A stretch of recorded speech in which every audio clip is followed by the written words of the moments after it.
With today's medical science and technology, most people in the world should live long and healthy lives. But far too many of them don't. Far too many people in poor countries die young from preventable causes. Nearly 1/4 of deaths in Africa are people younger than me. Far too many people in rich countries live with the burden of preventable chronic disease. Half of all Americans have at least one chronic condition, and 1/4 have 2 or more.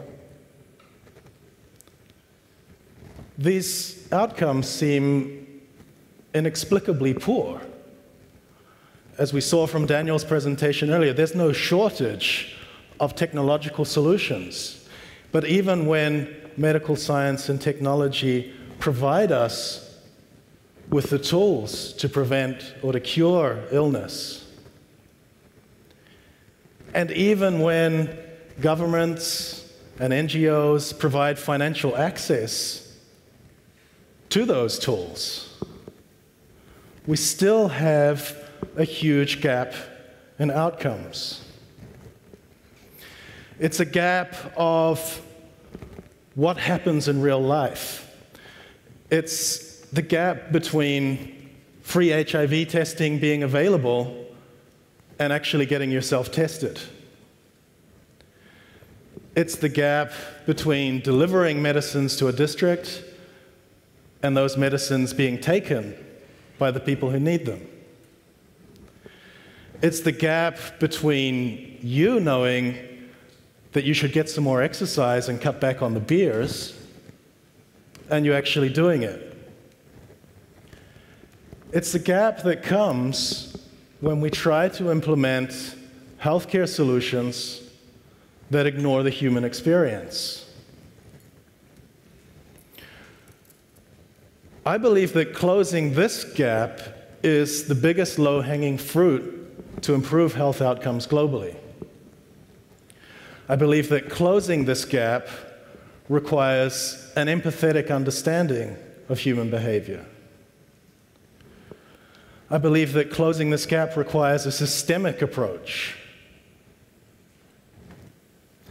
I believe that closing this gap can be achieved through design. Now, that's an ambitious statement. If we want to live up to it, we need to honestly answer the question, can design really save lives by improving the human experience of healthcare? Obviously, I'm here to tell you that it can, and I'll show you a couple of examples to back me up. The first example, and this is a coincidence, we didn't have an HIV theme today, but is a project called Project Maziluleke, which we launched in 2009 to address the terrible HIV/AIDS epidemic in KwaZulu-Natal province in South Africa. A province where a huge proportion of the adult population was HIV positive, but only a tiny fraction of them knew their status and could therefore have access to treatment. So, although testing and treatment were available, misinformation and social stigma were killing thousands of people, literally.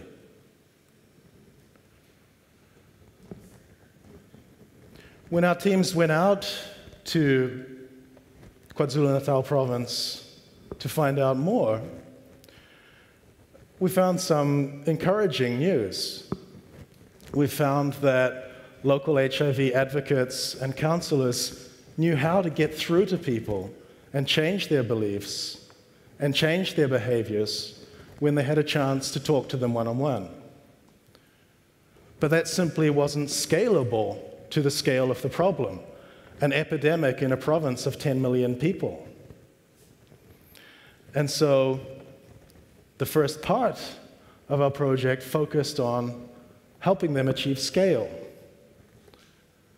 helping them condense their message into 140 characters, sufficient to stimulate people to call a helpline staffed with those expert local counselors. And with the help of a local telco, 5% of call me back messages in KwaZulu-Natal province were donated to these messages. Since then, more than 1 billion messages have been sent, leading to a sustained 300% increase in helpline calls. Over that time, that's 1.5 million people who have obtained expert advice and counseling and access to care that they would not otherwise have. The second key thing that we learned in KwaZulu-Natal province was that while the majority of young men would have liked to know their status, the fear and social stigma associated with visiting an HIV clinic were far more influential on their behavior. So 78% would have been willing to test for HIV at home, but only 15% were willing to go for a test in a clinic. This initially seemed like a useless insight. HIV testing was considered too complex for home self-testing. But we took on the challenge of designing a self-test kit around existing diagnostic test technology, using pictographic instructions and the helpline to guide people through the process. And initially it looked like we'd failed. The naysayers were right. Only 34% of people could successfully complete the test. But we kept iterating and modifying and going through multiple prototypes of the kit until we got to an 84% success rate. And when this kit launches, will be additional hundreds of thousands of men and women who have, for the first time, access to the knowledge of their current status and therefore the actions they can take next. The second example I want to talk about is in a very different area, hypertension or high blood pressure, a so-called lifestyle disease and an epidemic on an even greater scale than the HIV/AIDS epidemic in Southern Africa. And hypertension is something that can be easily prevented and managed with diet and exercise, in some cases with medications.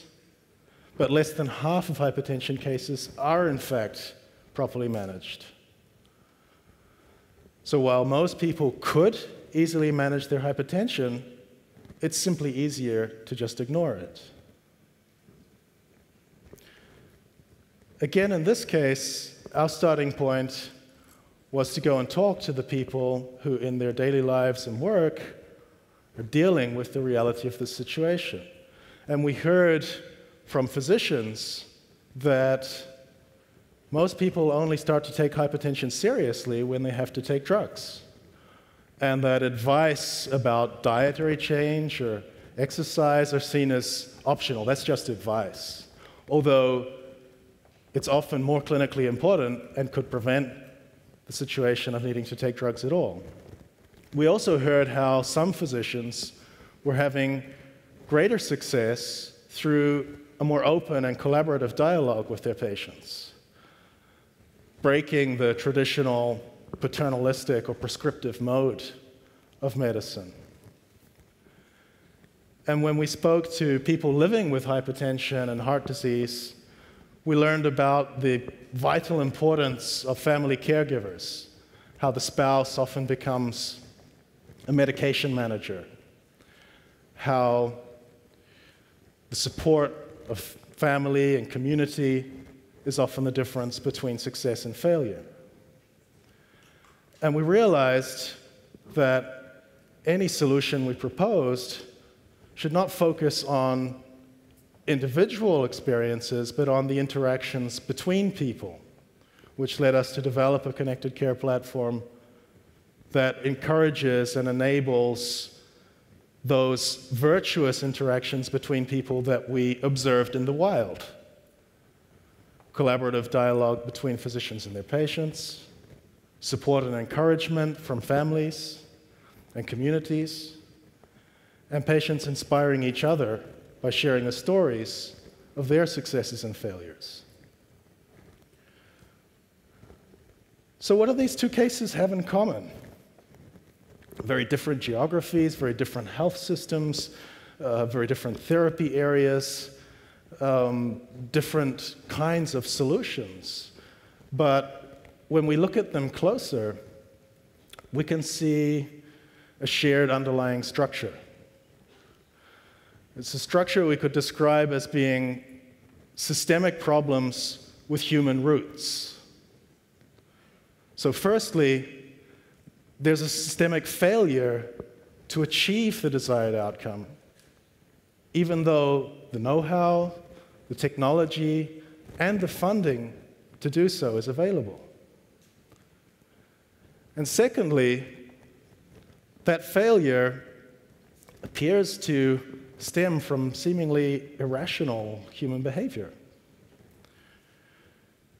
But if we look behind the numbers and try to gain more of an empathetic understanding of the people involved, we see that the root causes are related to their emotions, to their social context, and to their experiences of daily life. And it's through those levers that we can address those root causes and help unblock the systemic problem. Now that is a description which is not unique to healthcare problems, although it's endemic in healthcare. It's common to many of the most pressing social issues of our time. They are systemic problems with human roots. And so, for those of you who are trying to deal with such problems in your own life or in your own work, we can share some insights based on our experience in this space. The first is the fundamental importance of engaging all stakeholders. Top-down solutions that do not do that consistently fail through a lack of understanding of the real-life circumstances and context that the solution will be used in. And that understanding, secondly, needs to get beyond the functional and the rational. It needs to be an empathetic understanding. That means you need to project yourself into the other person's shoes. Thirdly, ideas for solutions to these kind of problems need to get into the real world as quickly as possible. We don't have predictive models for complex human behaviors. The only way that we can find out if the thing we think is going to solve the problem is really going to solve the problem is to put it out into the world, to prototype it, to trial it, to learn from that, to improve it incrementally, or maybe even to radically change approach. And finally, and most importantly, we have to be humble enough to recognize that there are no magic bullet solutions to these kind of problems. They take broad participation, they take a lot of time. You need to stay the distance and see them through. If you give up after the first failure or after the first 10 failures, you won't make a difference. But when you do that, when you stay the distance, when you see things through and you see them make an impact, you see them make an impact on the lives of those very same people that you've obtained an empathetic understanding of. That's the most amazing thing that any designer can have. That's why I'm hooked on this game for life. Thank you.